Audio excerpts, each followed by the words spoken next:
하나님의 말씀 마태복음 6장 9절에서 13절까지 말씀입니다. 마태복음 6장 9절부터 한 목소리로 봉독합니다. 그러므로 너희는 이렇게 기도하라. 하늘에 계신 우리 아버지여, 이름이 거룩히 여김을 받으시오며 나라가 임하시오며 뜻이 하늘에서 이루어진 것 같이 땅에서도 이루어지이다. 오늘 우리에게 일용할 양식을 주시옵고 우리가 우리에게 죄 지은 자를 사하여 준 것 같이 우리 죄를 사하여 주시옵고 우리를 시험에 들게 하지 마시옵고 다만 악에서 구하시옵소서. 나라와 권세와 영광이 아버지께 영원히 싸움나이다. 아멘. 예수님은 모든 시대, 모든 사람들에게 이렇게 기도하라고 주기도문을 친히 가르쳐 주셨습니다. 주기도문의 구조 3+3은 늘 기억해야 합니다. 습관화해서 기도하고 우리의 의식 구조도 그렇게 기도하면 좋겠습니다. 수직적으로 하나님을 향해서 기도해야 할 것 3가지, 수평적으로 인간을 향해서 기도해야 할 것 3가지입니다. 주기도문은 맨 먼저 하늘에 계신 우리 아버지를 부르며 시작하라고 하십니다. 주님은 우리를 자녀로 삼아 주셨는데 우리 편에서도 고백을 하고 시작하라는 주님의 마음일 것입니다. 예수님의 이름을 믿는 자들에게는 하나님의 자녀가 되는 권세를 주신다고 하셨는데 우리는 이게 실감이 잘 안 나는 것 같습니다. 권세라는 말에 우리의 선입관이 있어서일까요? 보통 권세라 하면 어떤 위치, 능력, 권한 이런 것 등을 생각할 것입니다. 그런데 우리는 고백을 해도 어떤 변화를 느끼지 못해서 좀 맨숭맨숭하게 지나기도 할 것입니다. 하나님의 자녀라고 할 때 어떤 보증이 주어져서 남들이 우러러보는 것도 아니고 어떤 능력이 주어져서 하나님 믿지 않은 사람들과 다른 능력이 나오는 것도 아니고 겉으로 나타나는 차별성을 못 느껴서 하나님의 자녀라는 것에 긍지가 약한 것은 아닐까요? 말씀에 대한 감격이 잘 안 나타나는 듯 합니다. 그런데 주님은 우리가 자녀인 것을 고백하기를 원하십니다. 그래서 하나님을 아버지라 부르라는 것입니다. 이 말을 할 수 있는 능력은 많은 피조물 중에 인간에게만 주셨는데 이걸 썩혀서는 안 되지요. 그러면 은혜 주신 분을 섭섭하게 해드리는 것입니다. 우리가 주님께 하고 싶은 말 많아도 우선 아버지를 부르면서 기도하는 것을 습관화해야 합니다. 무의식적으로라도 아버지를 부르면 좋아하시지요? 꿈속에서라도 부르면 더욱더 얼마나 좋습니까? 그 다음에 십자가를 그리며 기도해야지요. 3+3이지요. 수직적으로 아버지를 향해서 기도해야 할 것, 이름, 나라, 뜻입니다.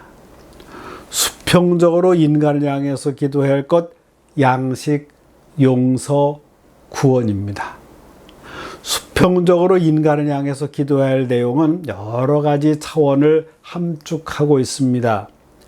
양식을 위한 기도는 개인적인 성격이 두드러지지요. 용서를 위한 기도는 사회적인 성격이 두드러지고 이 구원을 위한 기도는 영적인 문제를 다루고 있습니다.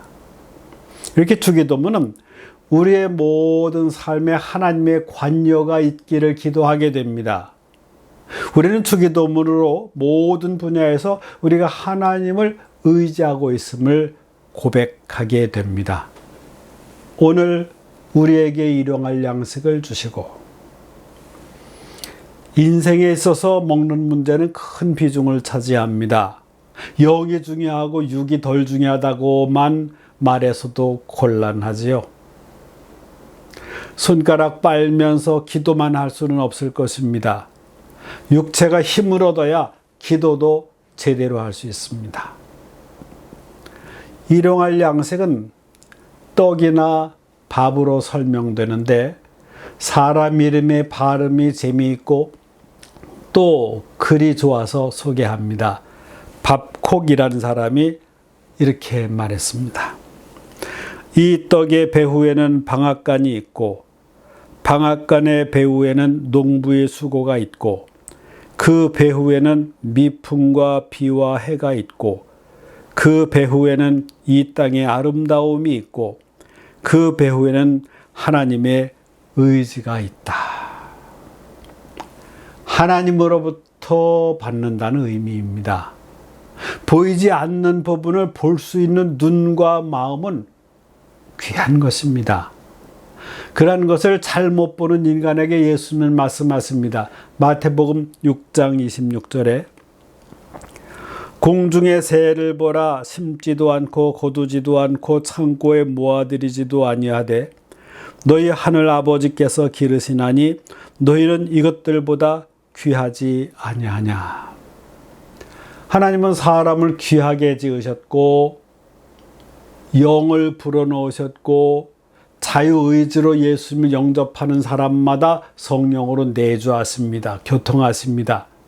육체를 가지고 있기 때문에 빵의 문제에도 관심이 많으십니다.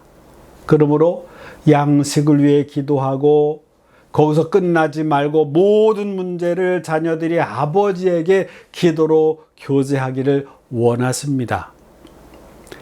일용할 양식이란 우리에게 필요한 모든 물질적 필수품을 의미합니다.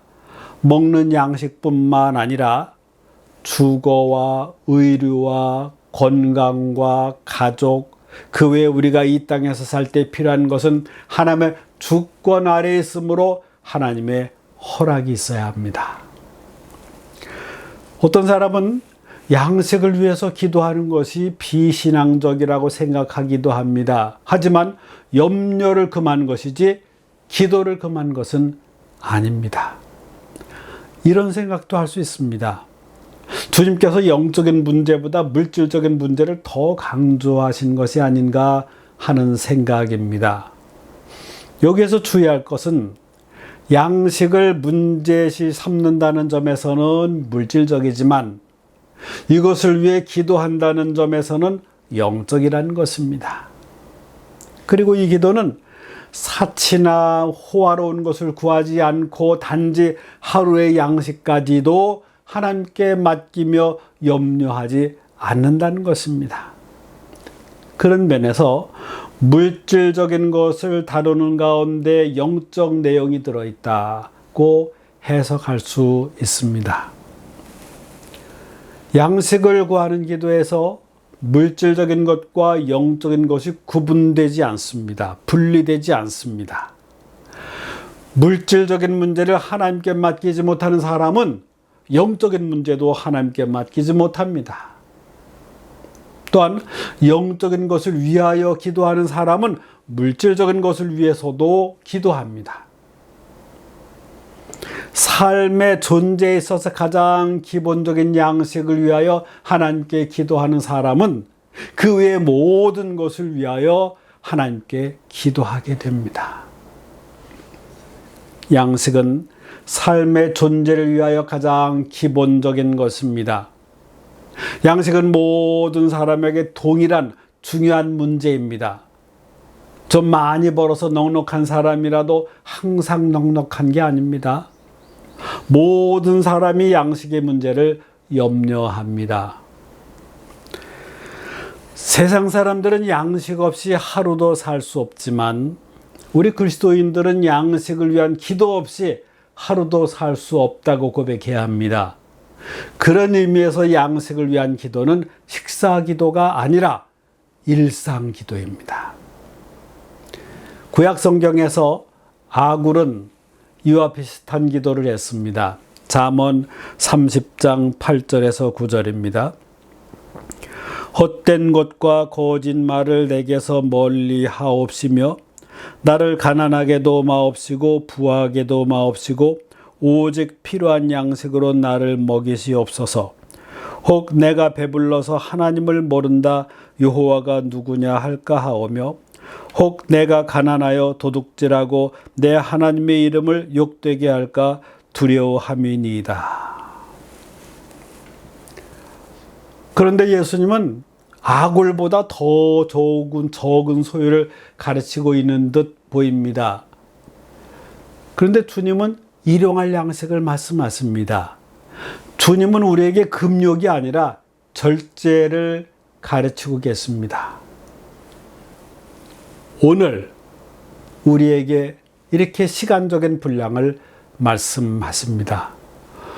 오늘 우리를 먹여주시는 아버지께서는 내일도 틀림없을 것이라는 확신을 가지고 기도하는 의미입니다. 이 기도를 드리는 사람은 인간의 생존이 하나님께 달려있다는 것을 인식하는 사람입니다. 우리는 생존을 하나님께 맡깁니다. 이 기도는 하나님께 삶의 절대적인 의탁을 의미합니다. 떡 하나까지도 주님께 맡기는 것이며 하루의 삶까지도 주님께 맡기는 것입니다. 우리 민족은 전쟁 후에 세월을 지나면서 빈곤과 풍요를 모두 경험하며 사는 것 같습니다. 어느 편이 더 하나님과 멀어질까요? 빈곤할 때요? 풍부할 때요? 가난한 사회에서는 양식의 빈곤이 초래하는 것으로 인해 인간성이 타락합니다. 풍요한 사회에서는 양식의 풍부에서 기인하는 쾌락으로 인해 인간성이 타락합니다. 빈곤한 경우와 풍요한 경우 두 경우 모두 사람의 힘을 의존하고 하나님을 의존하지 않게 됩니다. 환경을 극복하는 사람은 많지 않습니다. 그러기에 신앙이 중요한 것이지요. 양식을 위한 기도 후에 하늘의 기적만을 바라는 것은 비신앙적인 게으른 자세입니다. 일용할 양식이라고 표현한다면 출애굽한 직후에 광야에서의 이스라엘 사람들을 생각하게 됩니다. 그들은 가나안 땅으로 향해 이동하는 과정이라서 어느 한 곳에 정착하여 농사를 지을 수 없는 형편이었습니다. 그 당시 상황을 조금 구체적으로 생각해 볼까요? 만나는 이스라엘이 광야 40년 동안 주식으로 삼았던 음식물인데 육체적 생명을 유지시켜주는 하나님의 은혜의 선물이었습니다. 땅의 열매가 아니라 하늘에서 내려주신 은혜의 음식이었습니다. 이스라엘 사람들이 가나안을 향해 가는 도중에 경험한 것은 우리에게 귀한 영적 교훈이 됩니다. 우리도 이 땅에 나그네 삶을 살아가기 때문입니다. 그들은 애굽에서 나오는 모든 과정에서 엄청난 기적을 눈앞에 목도하고 경험한 유일한 민족입니다. 홍해가 갈라지는 경험은 일생 죽을 때까지 잊지 못할 은혜였지요. 반석에서 물이 터져서 식수를 해결할 수 있었던 것은 엄청난 은혜의 경험이었고요. 그들이 수고도 하지 않았는데 하늘에서 만나를 내려주시고 고기가 없다고 불평하는 그들을 내치지 않으시고 메추라기도 하늘에서 내려주시고 세상에 이런 은혜를 받은 민족이 어디 있습니까? 그런데도 그들은 감사하는 신앙의 모습은 안 보이고 불평거리를 찾아서 불평하는 배은망덕한 모습 투성이었습니다. 당시 이스라엘 사람들은 엄청난 은혜를 받은 사람들입니다. 그런데 그렇게 영적인 은혜를 받아도 시험 들어 넘어지게 하는 것은 대개 육의 문제 때문입니다.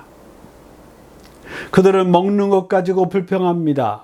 문제가 생기면 능력의 주님을 깨닫고 기도부터 해야 하는데 기도 훈련이 안 되어서 입을 열면 불평입니다. 그저 자기들의 배만 골고루 채워달라는 불평입니다. 우리가 가난해서 아무것도 먹으면서도 행복해하던 시절이 얼마 지나지 않은 것 같은데 이제는 먹는 게 탐욕이 되어 배의 신을 섬기는 것이 아닌가 하는 생각이 들기도 합니다. TV 프로그램 중에 먹는 것에 대한 내용이 얼마나 많이 나옵니까? 한편에서는 못 먹어서 힘든 사람들도 있겠지만 많은 경우에 맛집을 찾아다니면서 어느 때보다 즐기는 그런 시절 아니겠습니까? 풍부와 빈곤은 인간성의 타락을 가져오기 쉽습니다. 제 개인적 판단으로 맛집만 찾아다니는 분에게는 우리 경제가 나아져서 좋습니다만 또 한편으로는 위험성도 생각하게 되더군요. 식탐은 신앙적으로 잘 극복해야 할 부분입니다. 배가 영혼보다 비중이 커지기 시작하면 패망하는 길로 들어서게 됩니다. 서서히 빠져들어가서 습관이 되면 운명으로까지 연결된다고 생각합니다.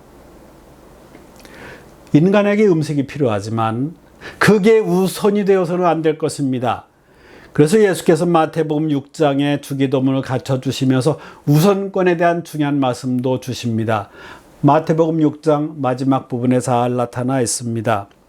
33절 34절입니다. 그런즉 너희는 먼저 그의 나라와 의를 구하라. 그리하면 이 모든 것을 너희에게 더하시리라. 인간에게 만나의 문제는 만남으로 해결됩니다. 수직적인 만남으로 만나를 해결하면 나중에 후유증도 생깁니다. 하지만 수직적인 만남, 주님과의 만남은 은혜의 만남입니다. 인간에게 가장 중요한 만남은 예수님과의 만남입니다. 예수 영접하면 하나님 자녀가 됩니다. 하나님과 연결되고 하나님 나라 백성이 됩니다. 천국 백성이 됩니다. 성령님이 우리 안에 내주하시면서 세상 끝날까지 동행하시는 축복으로 연결됩니다. 우리는 성경 속에서 영적인 만나인 예수님과의 관계도 깨달아야 합니다. 구약 성경은 오실 예수님, 신약 성경은 오신 예수님, 그리고 다시 오실 예수님에 대한 기록입니다. 예수님이 연결해 주십니다. 영적 만나인 예수님은 세상에 생명을 주십니다. 만나가 이스라엘을 사랑하셔서 값없이 제공된 하나님의 선물이었던 것처럼 예수님은 인류를 사랑하셔서 아무런 대가 없이 희생된 하나님의 은혜의 선물입니다. 또한 만나가 이스라엘 백성에게 배부름과 만족을 허락하였듯이 그리스도는 모든 인간의 필요를 흡족히 채우고도 남습니다. 그리고 만나는 하루도 거르지 않고 이스라엘에게 공급되었듯이 하나님께서는 예수 그리스도를 통해 매일 순간마다 우리에게 은혜를 공급하십니다. 그런데 두 가지 경우에는 한 가지 뚜렷한 차이점이 있습니다. 그것은 곧 구약 이스라엘 백성은 광야에서 만나를 먹었음에도 죽어갔지만 생명의 떡이신 예수 그리스도를 믿는 자는 죽음을 초월하여 생명을 얻는다는 것입니다. 출애굽한 이스라엘은 40년 광야 생활 중 하나님께서 하늘로부터 만나를 내려주셨습니다. 날마다 기적을 먹고 살았습니다.